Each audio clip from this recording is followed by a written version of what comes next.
Arkadaşların gelmesini bekliyorum. Naile İmanlı merhaba. Ay Yıldız, Sevinç Aydın, ikinize de merhaba.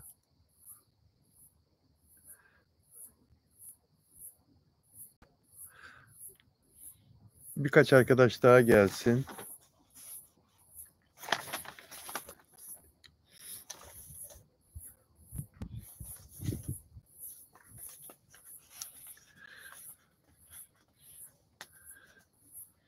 Sadun Akıl.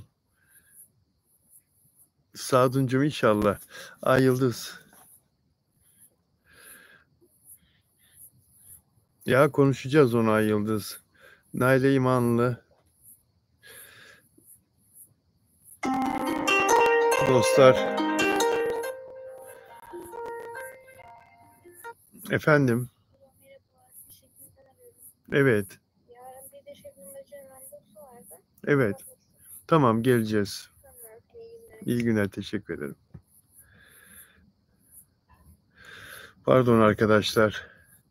Şunun sesini kısayım. Ay Yıldız, Orhan Gazi, sarışın mavi gözlü diyorlar. Naile İmanlı. Kimdi diyor.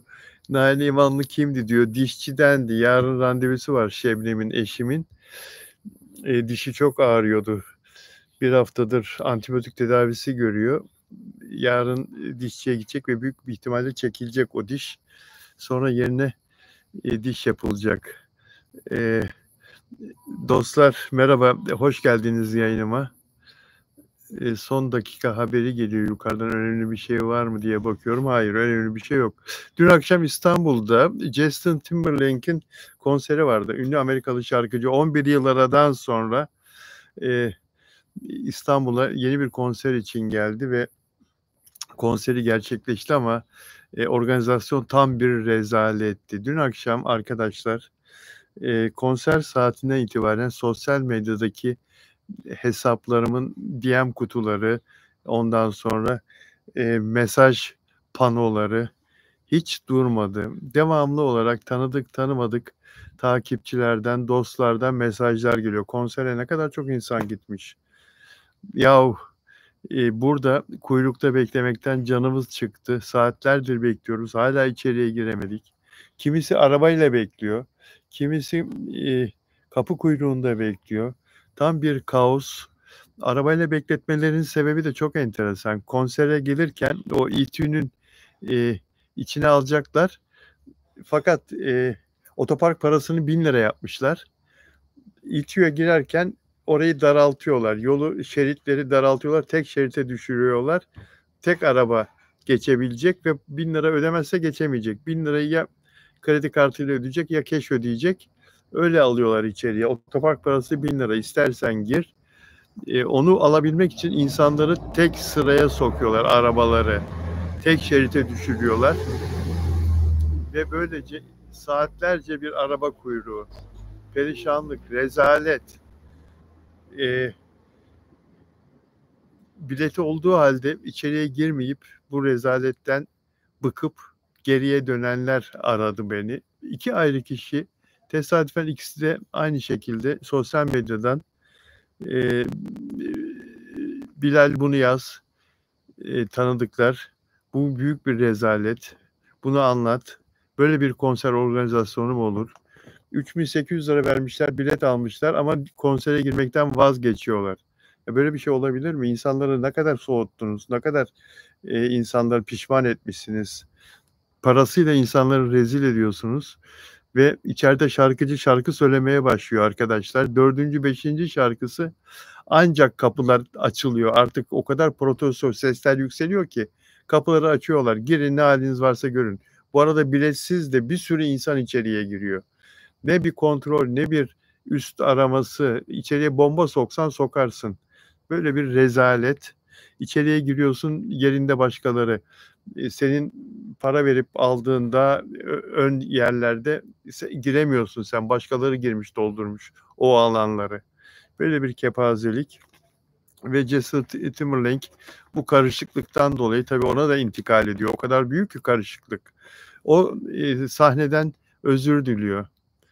Sanatçı sahneden özür diliyor. Bu karışıklıktan dolayı, bu organizasyondaki bu düzensizlikten dolayı. Düşünebiliyor musunuz? Yani yapamıyorsanız yapmayın kardeşim. Sonra araştırdım, bu şirket yeni kurulmuş. Organizasyonu yapan şirket. Yılbaşında kurulmuş, Ocak'ta. Yani yüzüne gözüne bulaştırdı. İnsanları rezil etti. Bizi, dünyayı da rezil etti.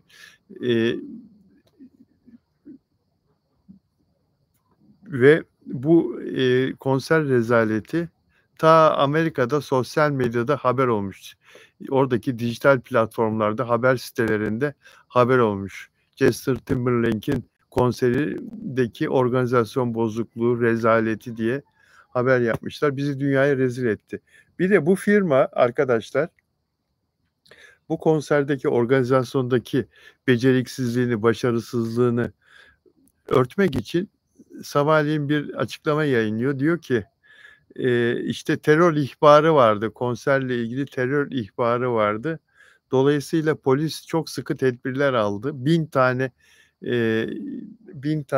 bakayım bir dakika, not aldım. Çevik kuvvet polisi görevlendirildi ve çok sıkı tedbirler alındı. O yüzden bu beklemeler, gecikmeler meydana geldi. Yalan söylüyorlar. Oda TV açığa araştırmış, Oda TV aramış, sormuş Emniyet Müdürlüğü'nden. Demişler ki emniyet yetkilileri, hayır, bu konser için her konsere aldığımız rutin tedbirleri aldık. 1000 tane polis görevlendirilmedi, 500 polis görevliydi ve onlar da çevik kuvvet polisi değildi. Yani kendi kabahatlerini örtmek için bir de böyle polisin üzerine atıyorlar şeyi. Kabahati polisin üzerine, polis sıkı önlemler almış da onun için kapıdan içeriye insanları böyle 2,5-3 saat bekleterek almışlar. Bunlar nasıl bir insandır? Nasıl bir organizasyon? Nasıl bir iş yapıyorsunuz kardeşim? Terör yüzünden diyorsunuz. Bir de Türkiye'yi dışarıda rezil ediyorsunuz bu söyleminizle. Diyecekler ki şimdi dışarıda, yurt dışında zaten ülkemizi sevmeyenler bahaneler arıyorlar. Buraya turist gelmesin, buraya insanlar gelip konser vermesin diye. Diyorsunuz ki terör önlemleri ihbarları vardı yoğun şekilde Justin Timberlake konseriyle ilgili. Şimdi diyecekler ki yurt dışındakiler, vay canına ya, Amerikalı şarkıcının konserine terör ihbarı varmış. Türkiye'ye gitmemek lazım. Şarkıcıya, yurt dışındaki şarkıcıya teklif edilecek, şimdi gel Türkiye'de konser ver, ne istiyorsun? Gel konser ver diye. Adam diyecek ki benden önce Justin Timberlake konserine terör ihbarı varmış. Ben gelmem kardeşim, bomba falan patlar orada. Böyle bir şey var mı? Böyle bir rezalet var mı ya? Türkiye'yi yurt dışında rezil ediyorsunuz ya. Yüzünüze gözünüze bulaştırdınız bu konseri. Bu ülkeye Madonna da geldi, konser verdi. Bu ülkeye Michael Jackson da geldi, konser verdi zamanında, yıllar önce. Ahmet San, ünlü organizatör, Allah ona sağlık versin. Ünlü, yurt dışında da çok büyük çevresi olan ünlü organizatör Ahmet San, dünya starlarını getirdi buraya. Getirmediği star kalmadı ama hiç böyle bir rezalet yaşanmadı. Herkes, o İnönü Stadyumu, Beşiktaş'ın bugünkü Dolmabahçe Stadyumu, konserlerini orada yaptı Madonna ile Michael Jackson'la. 70.000 kişi ya. 70.000 kişi girdi stada. Hiçbir gecikme yaşanmadı. Hiçbir bekleme, durma, hiçbir rezalet yaşanmadan gerçekleşti o konserler. Başka kimleri getirdi ya? Metallica'yı getirdi, daha başka bir sürü dünyaca ünlü grupları, şarkıcıları getirdi. Sadece Ahmet San değil, başka organizatörler de çok güzel konserler yaptılar ülkemizde. Hiç böylesi bir rezalet göremedik. Düşünebiliyor musunuz? Konser alanına giriyorsunuz. Elinizdeki bilete göre hangi yöne gideceğinizi bilemiyorsunuz. Yönlendirme tabelaları yok çünkü. Yönlendirme görevlileri yok içeride.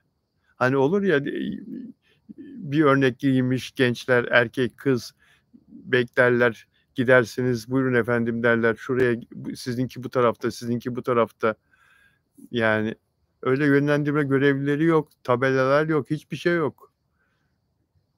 Adam para vermiş 22.000 lira. En önden izleyecek ayakta mesela, en ön. O platin alan, altın alan, gold alan filan diyorlar ya. O alanlarda girip izleyecek. Ama o alanlar dolmuş. Biletsizler bile girmiş o alanlara. Adam arkalardan en arkalara gidiyor. Tribüne çıkıyor izlemek için, izleyebilmek için.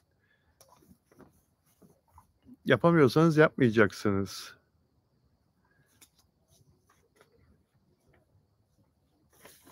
Yani ve 1000 lira otopark parası mı olur kardeşim? 1000 liraya. Bu ne fırsatçılıktır ya. 1000 lira. Yani insanlar gideceğine konser bileti aldığına pişman ediyorsunuz insanları. Şimdi arkadaşlar bu çift kişilik oda dizisiyle ilgili çok ilginç bir haber okudum bugün. Sizlere söylemek istiyorum. Çift kişilik oda dizisi 8. bölümde final yapacak ama düşük reklam geliri nedeniyle bölümün reklam geliri bir türlü istenilen seviyede olmadığı için, yani bölümün maliyetini kurtaracak seviyede dahi olmadığı için sürekli erteleniyor. Şimdi artık Eylül'de reklamlar açılacak diye Ağustos sonu Eylül başında bu 8. bölümü, final bölümünü yayınlamaya karar verdi kanal ve yapımcı. Zaten 6. bölüm, 7. bölüm de hep gecikmeli yayınlanmıştı. Reklam şeyleri dolmadığı için. İşin ilginç yanı, bu dizi Suudi Arabistan tarafından da satın alınmıştı. Orada da bir televizyon gösteriyordu. Türkiye'de final bölümü henüz yayınlanmadı ama Suudi Arabistan'da önceki akşam bu final bölümü, 8. bölüm yayınlandı. Şaşırtıcı değil mi? Türkiye'de reklam olmadığı için, diziye reklam anlamadığı için yayınlanmıyor final bölümü. Suudi Arabistanlılar tabii parayı bastırıyorlar, alıyorlar bölümleri ve yayınlıyorlar. Yani bölüm başına $300.000, $400.000 artık neyse anlaşması yapımcının ve kanalın oradaki Suudi Arabistanlı televizyonla, müşteriyle Arap parayı bastırmış, almış bölümü. Burada kendi ülkende, çekilen ülkede daha yayınlanamıyor ama orada Arabistan'da yayınlanıyor. İşte bizim anlatmaya çalıştığım Türk dizi sektörünün halini gösteren bir başka ilginç örnek. Bu hale geldik maalesef. Reklamlar olmayınca dizi sektörü duruyor. Çünkü reklam demek para demek. Reklamdan para kazanıyorlar ve de yurt dışı satışlardan kazanıyorlar. Ancak iç piyasada reklam geliri çok önemli. Çok önemli. Bu da ilginç bir anekdottu arkadaşlar ve dizi dünyasından bir başka haber daha konuşmak istiyorum sizlerle. Mert Yazıcıoğlu'nun yeni oynayacağı dizi belli oldu. Kızıl Goncalar'la Mert Yazıcıoğlu çok güzel bir çıkış yaptı, biliyorsunuz. Güzel bir iz bıraktı. Oyunculuğu çok beğenildi. Orada canlandırdığı karaktere bürünmesi, o karaktere verdiği kattığı ruh insanlara geçti ve Mert Yazıcıoğlu herkesin takdirini kazandı. Özcan Deniz bile, rol arkadaşlarından Özcan Deniz, yılların oyuncusu, Mert Yazıcıoğlu'nu çok takdir ettiğini söyledi ve giderek daha da oyunculukta öne çıkacağına inandığını söylemişti. Şimdi bu Kuruluş Osman dizisi 6. yılında biliyorsunuz ve 7. sezona başlayacak. Burak Özçivit yeni sezon için 4,5 milyon lira istemişti haftada. Burak Özçivit başrolde, orada Osman Bey rolünde ve 4,5 milyon lira istemişti. Yapımcıyla anlaşamadılar ve Burak Özçivit ayrıldı. Zaten Burak Özçivit anladığım kadarıyla bu diziden yorulmuş, bıkmış, soğukluk gelmiş. Osman Bey'in de zaten artık yaşlılık dönemi geliyor canlandırdığı karakterinde. Dolayısıyla Burak Özçivit kendisi için ayrılma zamanı olduğunu düşününce onun oğlu Orhan Bey devam ettirsin. Başrolde, baş karakterde Orhan Bey olsun. Orhan Bey'i canlandıran oyuncu vardı bir tane. Çok öne çıkmayan, çok bilinmeyen ama iyi bir oyuncuydu, genç bir oyuncuydu. Hayır, dışarıdan tanınmış bir oyuncu gelsin. Dizinin adı da Yükseliş Orhan olarak değişsin. Kuruluş Osman'dan Yükseliş Orhan'a geçelim.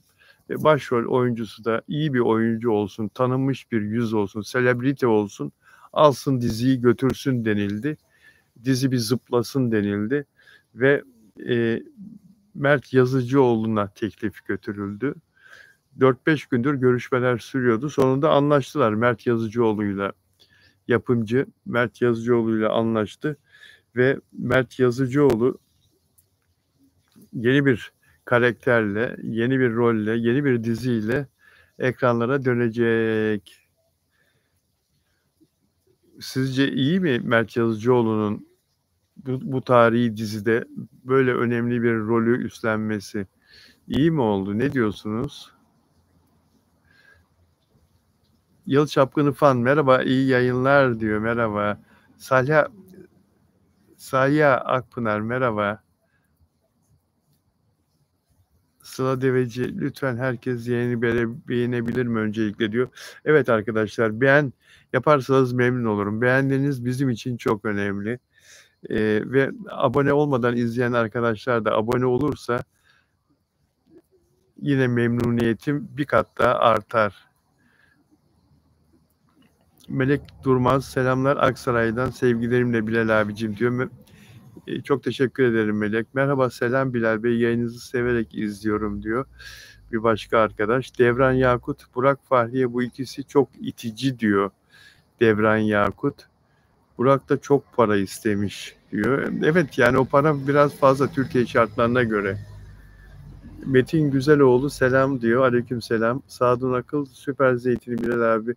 Beğeni ve abone artış olacak diyor. Sadun Akıl süper zeytin. Teşekkür ederim ilgine. Sıla Deveci de aramızda. Sadun Akıl peki. Teşekkür ederim. Alketa Jauplari.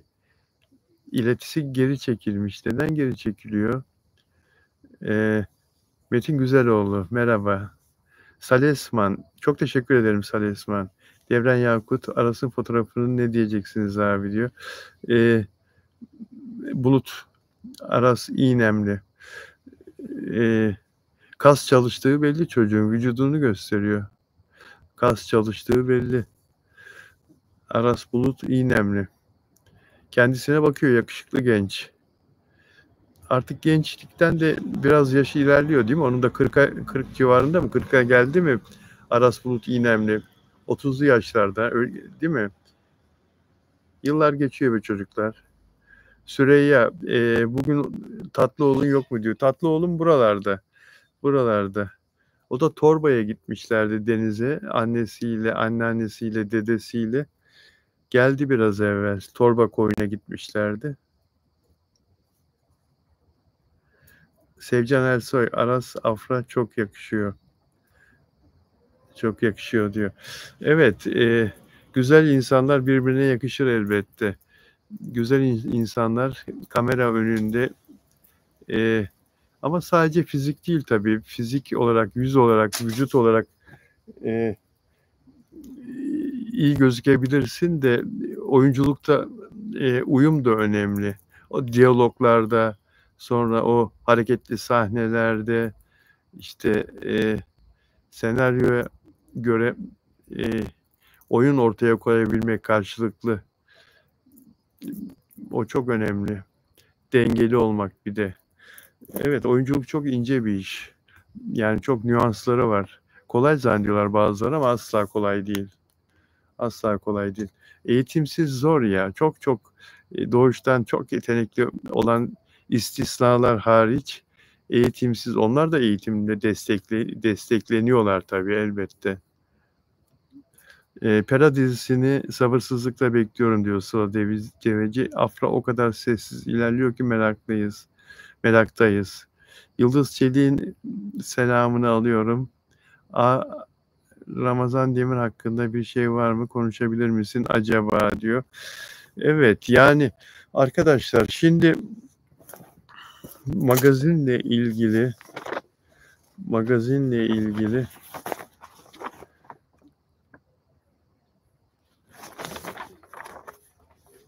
evet. Fahri Evcen demişken yani Fahri Evcen'le Burak Özçivit ne kadar çok eleştiri alırlarsa alsınlar evlilikleriyle ilgili bir düzenleri var. Bu dışarıdan da fark ediliyor, hissediliyor. Yani şimdi onları toplumda ve ünlüler arasında mutlu olanı çekememek gibi bir şey var. Toplumda bu maalesef iyiler kadar başkası hakkında kötü düşünenler, nazar değdirenler de var. Bunu hepiniz biliyorsunuz. Burak Özçivit'le Fahriye Evcen'in çok uzun zamandır 2013 yılında Çalıkuşu setinden beri iyi giden bir beraberliği var. Önce arkadaşlık olarak başladı. Dizi rol arkadaşlığı. Sonra dizide yakınlaşma oldu aralarında. 2017 yılında evlendiler ve 2 tane de çok güzel evlatla da taçlandırdılar. Birbirinden güzel 2 erkek evlatları var. Biri 6 yaşında Karan, bir de 2023 doğumlu Kerem. Allah analı babalı büyüsün. Allah sağlık versin çocuklara ve şimdi Monaco'dan yaptıkları paylaşımlar, Burak Özçivit'te gördüm. Monaco'dan yaptıkları paylaşımlar son derece mutlu bir çift görülüyorlar. Fahri Evcen'le Burak Özçivit. Her şeyleri dört dörtlük. İki güzel insan. Fahri Evcen de kendisine çok iyi bakıyor. Burak Özçivit'in bu halini ben daha çok beğeniyorum. Yani erkeğe tıraş olmak daha çok yakışıyor bana göre. Yani sakal bıyık bırakmaktan ziyade sakal tıraşı, bıyık tıraşı olmuş, cildini temizlemiş bir erkek bence daha bir göze hoş geliyor. Pürüzsüz bir yüz, tüysüz, kılsız bir yüz. Elbette ki rol gereği sakal bıraktı, bıyık bıraktı. Öylesini de kabul eden, öyle o haliyle de onu çok beğenenler vardı. Fakat bu haliyle daha onu biz ilk tanıdığımız dönemdeki Burak Özçivit oldu. Gençliğine geri gitti. Sakal ve bıyık insana, erkeğe biraz yaş katıyor. Hele ki saçlar beyazladıktan sonra sakallar da beyazlayınca ikisi de bembeyaz. Yaşını oldukça yaşlı, olgun gösteriyorsun. Burak Özçivit'in ben bu halini çok daha beğendim ve onlar da mutluluklarını kendilerini sevenlerle paylaşmaktan geri kalmıyorlar. Monaco'da güzel restoranlara gidip yemekler yiyorlar, alışverişler yapıyorlar. Monaco dünyanın en pahalı şehirlerinden biri. Monaco'da yaşayan insanlar hiç vergi ödemezler. Bir kraliyet orası. Tek bir şehir zaten. Tek bir şehir, küçük bir şehir Monaco dedikleri. Bir dağın eteğinde kurulmuş.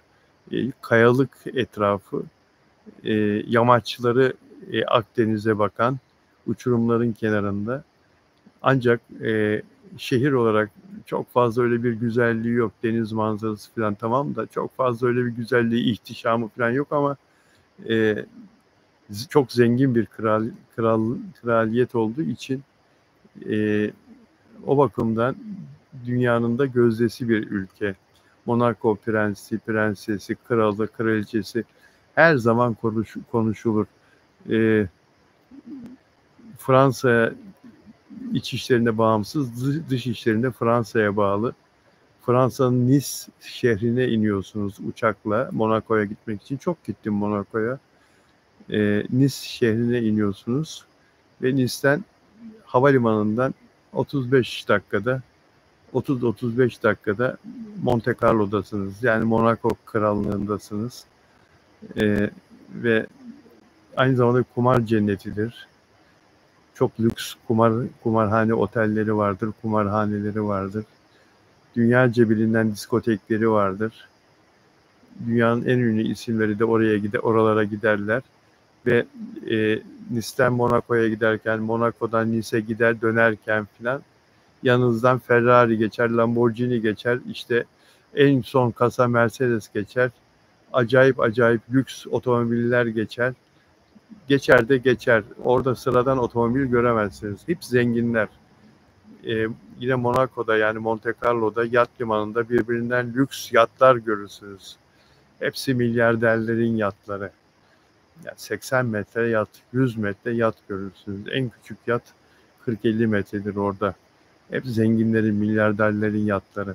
Birbirinden ihtişamlı, birbirinden güzel yatlar. Ve orada şehir içinde F1 yarışması yapılır. Formula 1 yarışması doğal pisttir. Oranın şehrin caddeleri. Monte Carlo'nun şehrin caddeleri doğal pisttir. Hani hep yarış alanlarında yapılır ya F1 Formula 1 yarışları. Orada Mayıs'ın son günlerinde 2-3 gün sürer. Şehrin içi araç trafiğine kapatılır ve bu yarışlar yapılır. İzlemişsinizdir belki. Yat limanından falan arabalar Formula 1 arabaları geçerken insanlar yatlardan, oturdukları yerlerden seyrederler. Evlerin balkonlarından seyrederler, aşağı bakarlar. O evlerin her biri bizim paramızda yaklaşık 500 milyon lira, 600 milyon lira falan o daireler, apartman dairesi. O kadar da değerli, kıymetli. Yani gazeteci ve televizyoncu olarak dünyanın pek çok ülkesine gittiğim için bu konuları biliyorum tabii ki. Ve Fahri Evcen de Burak Özçivit de çok çok iyi paralar kazandıkları için, özellikle Burak Özçivit son zamanlarda bu dünyanın en zengin insanların gidip kaldığı, tatil yaptığı yerlerde kolaylıkla kalabiliyorlar. Allah daha çok versin. Çalışan insan kazansın tabii. İyi dileklerde bulunmak lazım arkadaşlar. Kıskanç olmamak lazım. Nazar değdirmemek lazım. Bu çok önemli. Ve Fahri Evcen de Kanal D'de bir diziye başlayacak.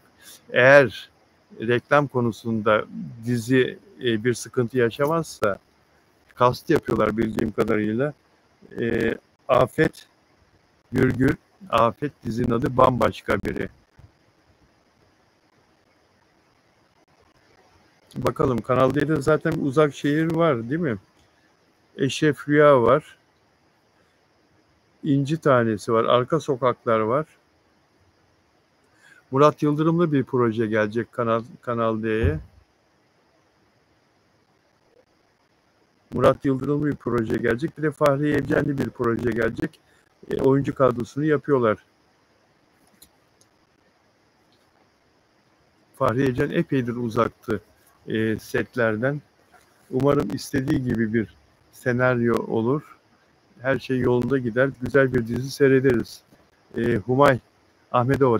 Teşekkür ederim Humay. Sen nasılsın? İyi misin? Ruhengiz Umbayeva.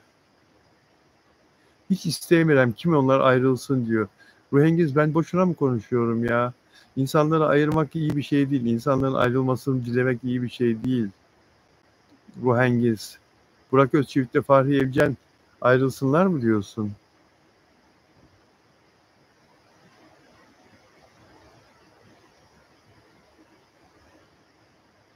Suat Çetin, Mert Yazıcıoğlu, Orhan Bey karakteri hakkını verecektir. Dizinin senaryo kurgusu iyi olursa Mert diziyi götürür. Suat Çetin, Mert Yazıcıoğlu evet iyi bir oyuncu. Oyunculuğunu daha da geliştirdi. Fakat şimdi bu dizinin Orhan Bey karakterinin hakikaten bir zorluğu var. Nasıl Burak Özçivit diziden önce ve her sezon öncesi atla antrenman yapıyordu. Hatırlayın. Atla çalışıyordu, günlerce çalışıyordu. Kılıç antrenmanı yapıyordu, kılıç kalkan çalışıyordu. Çok zor yani, orada bir para kazanılıyor, bir emek veriliyor ama şartlar çok zor. Yani bir salonda bir karakteri canlandıran, bir apartman, bir evin salonunda, bir villanın salonunda bir karakteri canlandıran bir oyuncunun eforundan 1000 kat daha fazla efor, güç harcıyorsun. At üzerinde savaş sahnesindesin. Çünkü Orhan Bey'sin, Osman Bey'sin. Osmanlı İmparatorluğu'nu kuracaksın. Düşman her taraf sarmış. senin otağının çevresinde hep düşmanlar geliyor, basmak istiyorlar senin kamp yaptığın yeri. Dolayısıyla hep savaşa hazır olacaksın. At üzerinde. Eğer iyi kılıç sallamazsan oyunculuğun iyi olmaz. Kılıcı hakkıyla sallayacaksın. Çat çat çat sesler de gelecek. Tahta kılıç da değil yani. Ağır, bayağı bir gerçek kılıç. Vurduğun zaman ses de çıkacak. Sonra o kavga sahneleri, dövüş sahneleri, bunların hepsi önemli. Dolayısıyla ama bunların üstesinden gelir değil mi bu çocuk? Mert Yazıcıoğlu arkadaşlar. Ruhay Engiz ne diyorsun? Ben onların fanıyım diyorsun. Kimlerin fanısın? Ruhengiz, Umbeyeva, Mizgin Ada, Uzakşehir çok güzel bir dizi diyor. Gerçekten çok güzel bir dizi. Uzakşehir. Hem işe birlikte görmek isterim diyor. Rumay Ahmedova, dizilerden çarpıntı. Kıskanmak ve Abi dizisini merak ediyorum. Tabii Mert Ramazan Demir'in TV dizisi olursa izlerim. Mert Ramazan Demir'in TV dizisi şu anda projeler var ama daha bir okey demedi. Ruhengiz Umbeyeva, Güzeller Güzeli Afra. Afra da arkadaşlar şimdi bu ben de çok merakla bekliyorum. Hem Mert'in çekeceği bu işi hem Afra'nın şu anda çekilmekte olan Pera dizisini merakla bekliyorum. Yani onların oyunculuğu için hiç kimse bir şey söyleyemez. Bu Türkiye'nin tanıtım filmi, Türkiye Go tanıtım filmini gördük. Afra Saraçoğlu ile biraz hasret giderdik. Az da olsa. Ancak Mert Ramazan Demir ile ilgili insanlar devamlı bana soruyorlar. Ne zaman sete çıkacak, ne zaman çekilecek, bitecek, ne zaman seyredebiliriz diye. İnanın ben de merakla bekliyorum. Bir an önce çalışmaya başlasınlar, çekmeye başlasınlar ve bir an önce de inşallah bittikten kısa bir süre sonra da çekilsin.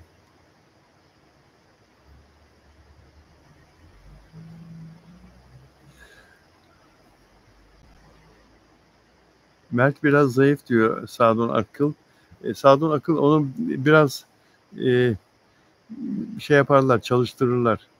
Eylül ortasına falan başlarsa 45 gün biraz kültür fizik çalışır, biraz spor yapar. Zaten daha ata falan binmesi, alışması lazım. Kolay değil. Yani 45-50 günde geliştirir kendisini biraz. Kıyafetleri falan biraz ona göre ayarlarlar. Biraz vücudunu gelişmiş gösterirler kameralarda. Çok da zayıf değil tabii canım. Boyu falan uzun Mert Yazıcıoğlu'nun. Ayşe Gök bence Mert'in dizi tutmaz TV'de diyor. Hangi Mert'ten bahsediyorsun? Hangi Mert için söylüyorsun? Gün bizi izliyor arkadaşlar. Gün yeni katıldı.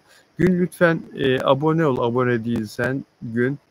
Ve beğen yapmanı rica ediyorum. Yeni gelen arkadaşlardan beğen yapmayanlardan rica ediyorum. Merhaba sizi Kırım'dan izliyorum. Ukrayna Kırım. Rusya işgal etti orayı değil mi? Kırım'dan izliyorum. Merak ettim. Burası kendi bahçeniz mi? Evet, kendi bahçemiz. Gün.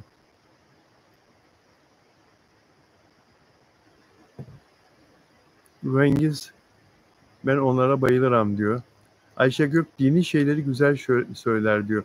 Yani Mert Yazıcıoğlu için söylüyorsun değil mi? O rol tabii rol. Senaryoda ne yazılıyorsa onu okuyor, onu ezberliyor, onu söylüyor. İnşallah kendi içinden de öyle şeyler geçiyordur. Kendisi de inşallah dinle ilgileniyordur, Müslümanlıkla ilgileniyordur inşallah. Hocam günümüz TV dizileri hakkında ne düşünüyorsunuz? Türk dizileri hakkında, günümüz Türk dizileri hakkında. Akıl son konuşuyoruz tabii burada yani dizi sektörü son derece başarılı ve çok gelişmiş bir sektör. Yani teknik olarak mükemmel işler yapıyorlar. Görüntü, ışık, ondan sonra oyuncularımızın senaryoya uyumu, çok yetenekli oyuncularımız var.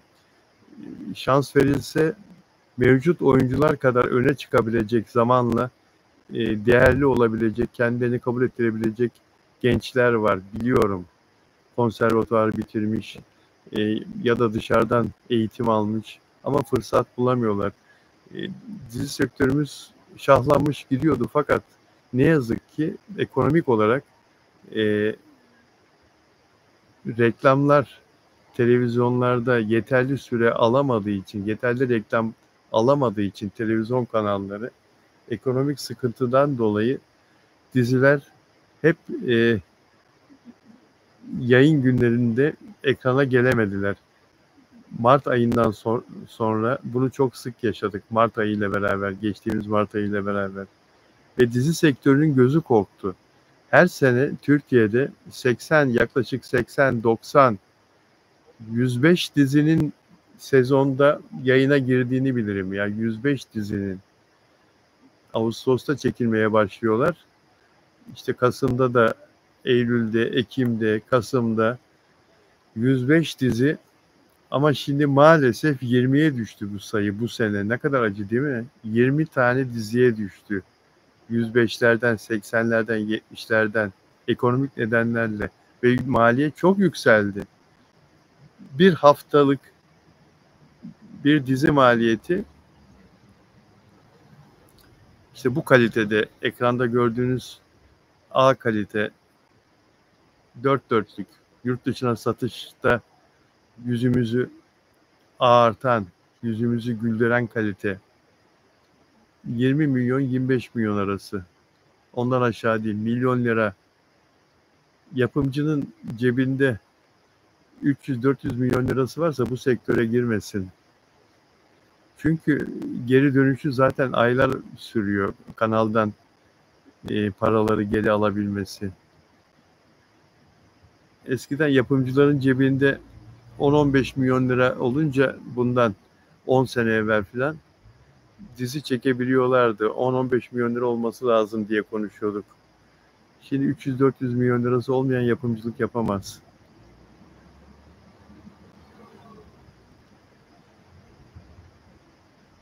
Maliyetler çok yükseldi. Baksanıza, oyuncular 4,5 milyon lira istiyor. Yani 1-1,5 milyon lira konuşurken haftada iyi bir oyuncunun alacağı para, şimdi çoğu 2-2,5 milyon lira alıyor. Ama ben en iyisiyim diyen de 4,5 milyon lira istiyor. Çağatay da öyle istemiş galiba. Çağatay Ulusoy da yeni sezon için ister. Yani Burak Özçivit isterse o niye istemesin? Dün birisi söyledi bana, Burak Özçivit için yok 4,5 değil dedi, Bilal abi dedi. Onun istediği para 6,5 milyon lira haftada dedi. İnanmak istemedim. Türkiye'de şartlar belli. Hollywood'da daha fazla alıyorlar. Orası Amerika. Orada reklam gelirleri falan acayip. Orada çok büyük paralar kazanıyor televizyon kanalları. Ama burada bizim ülkemizde şartlar belli. Yani bu paralarla, bu isteklerle olmaz bu iş. Tabii ki oyuncular da çok büyük emek veriyorlar. Ama bir orta yolunu bulmak lazım. Yoksa dizi çekilemez, söyleyeyim ben size. Bakın bu tehlike dijital kanallar için yok. Onların tuzu kuru, onların durumu iyi. Onların durumu iyi. Onlar yüksek paralar ödüyorlar. Ve iyi oyuncular dijital kanallarla anlaşma yapıyor. Oralara proje yapıyor. Rating kaygısı yok, fazla bir şey değil yani o. Tabii orada da seyredilme sayısı önemli. Bölümlerin, dizinin, filmin. Ama televizyonlardaki gibi rating mücadelesi yok orada, dijitalde. Evet. Ayşe Gök cevap diyor. Ayşe Gök cevap diyen bu.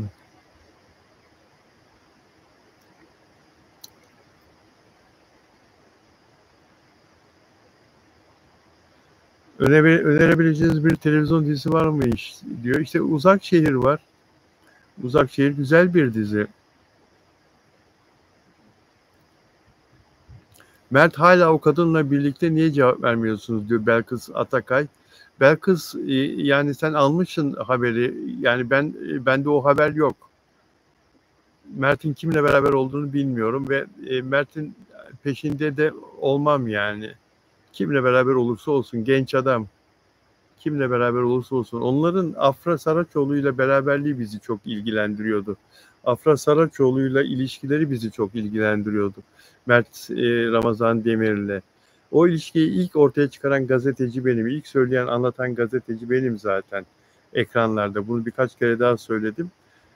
Dolayısıyla onların ilişkisinin mutlu bir şekilde devam etmesi ve milyonlara geçmesi beni çok sevindirmişti. Birbirlerine çok yakışıyorlardı ve ikisi de bir şeyi başarmıştı. Neyi başarmıştı? Yani herkesin sıradan bir dizi olacak gözüyle baktığı, çünkü başrol oyuncuları çok tanınmamış. Afra Saraçoğlu tanınmış biraz ama böyle çok star bir oyuncu değil. Yani bir Serenay Sarıkaya değil o zaman. Bir Beren Saat değil o zaman. Bundan 3,5 sene evvelini söylüyorum. Afra Saraçoğlu, Mert Ramazan Demir de işte en son Şahmeran'ın 1. bölümünde oynamış. Öğretmende oynamış. Birkaç tane daha dizide, filmde falan oynamış ama patlama yapamamış bir genç. Sanki hani eskiden Fox'tu. Hani bir dizi başlatır da no name oyuncularla yapar ya kastı, başrolleri falan. Bu da öyle bir diziydi. Yalı Çapkını da. Yani öyle iddialı isimlere, iddialı oyunculara, çok büyük isimlere para vermemişler. 100'er bin liralık oyuncu bunlar. O zaman da 100'er bin lira aldılar ilk bölümde. Ve bakalım ne olacak? Tutmama şansı da çok fazla bu dizinin falan diye bakılan bir diziyi o oyunculuklarıyla, o birbirlerine bakışlarıyla, o birbirlerine uyumuyla, birbirlerine kattıkları, verdikleri oyunla, oyun enerjisiyle öyle bir zıplattılar, öyle bir yücelttiler ve sevdirdiler ki bu çocukların bir de birbirlerine gerçek hayatta da aşık olması, sevdalı olması, sevgili olması ve bunu da benim duyurmam ilk beni daha çok bu konuyla ilgilenmeme sebep oldu. Bir de insanları da çok cezbetti. İki pırıl pırıl insanın, bir genç insanın birbirine aşkı. Takıldık, peşlerine gittik. Dolayısıyla onların birbirleriyle yakınlaşmaları, birbirlerine jestleri, herkes onları set arkadaşı zannederken özel hayatlarında ne yaptıkları, özel hayatlarında gerçekten sevgili oldukları etkisini dışarıya verip vermeyecekleri, sevgili oldukları efektini, ipuçlarını dışarıya verip vermeyeceklerini gözlemlemek falan, bunlar çok hoş şeylerdi bir gazeteci için. Dolayısıyla böyle takıldık peşlerine. Sizler de takıldınız. Birer, ikişer, onar, yüzer, biner, 10 biner, 100 biner. Sonra milyon oldunuz. Hem Türkiye'de hem yurt dışında. O yüzden çok ilgilendik. Onların ilişkileriyle, sevdalarıyla, aşklarıyla, birbirlerine olan tutkularıyla. Ama ondan sonrası bittikten sonra inanın benim umurumda değil kiminle sevgili oldukları. Tabii ki haberlerini yaparım. Tabii ki burada konuşurum. Şununla sevgililer, bununla sevgililer falan diye. Bunu söylerken bile içinizden bazıları niye böyle konuşuyorsun Bilal abi? Niye başkasıyla sevgili olsunlar? Onlar barışacaklar diye düşünüyorsunuz ama çok fazla ihtimal vermiyorum. Onur Akay'ı arayayım da ne zaman yayın yapacağız Onur Akay'la? Onur Akay'a bir sorayım bakayım, o inanıyor mu barışacaklarına onların? Anlatabildim mi? O nedenle ben artık herkesi konuştuğum gibi konuşurum onlarla da. Tabii ki işlerine saygım var. Hata yaparlarsa hatalarını söylerim. Beğendiğim yönlerini söylerim. Ama onun dışında yine aşıklar diyor Selin Tosun. Bitmedi ki diyor Selin Tosun. Süreyya Yoksul ama nereden diyor. Aylin Bayar bitmedi ki diyor. Sakine Sekine Rüstemova Afra barışmaz inanmıyorum diyor. Aylin Afra Saraçoğlu'na kocaman kırmızı kalp. Bu Hengiz belli senaryodan da iyi. Saliha Akpınar okey işareti. Çok haklısınız Bilal Bey. Onların o Seyran ve Ferit aşkı bizi bu diziye bağladı. Nuray Yaylacı. Humay Ahmedova, abi bir tek siz varsanız magazin izlerim televizyonda. Şimdi de YouTube izliyorum. Canlıyı izlemesem de sonradan izliyorum çoğu zaman. Teşekkür ederim. Selin Tosun, Onur her şeyi biliyor, susuyor. Rengiz Umrebe'ye var. O gelir olur bir iki biraz. Selin Tosun zaman, biraz zaman diyor. Afra birini çok yakışıyorlar. Afra ile birbirinden edeceksin.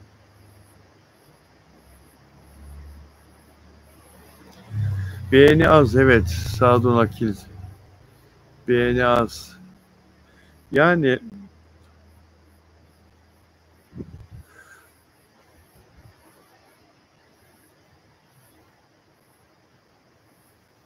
peki arkadaşlar, çok teşekkür ediyorum yayınımı izlediğiniz için. İyi ki varsınız. Yarın yine görüşürüz, olur mu? Sizleri seviyorum. Sevgiyle kalın.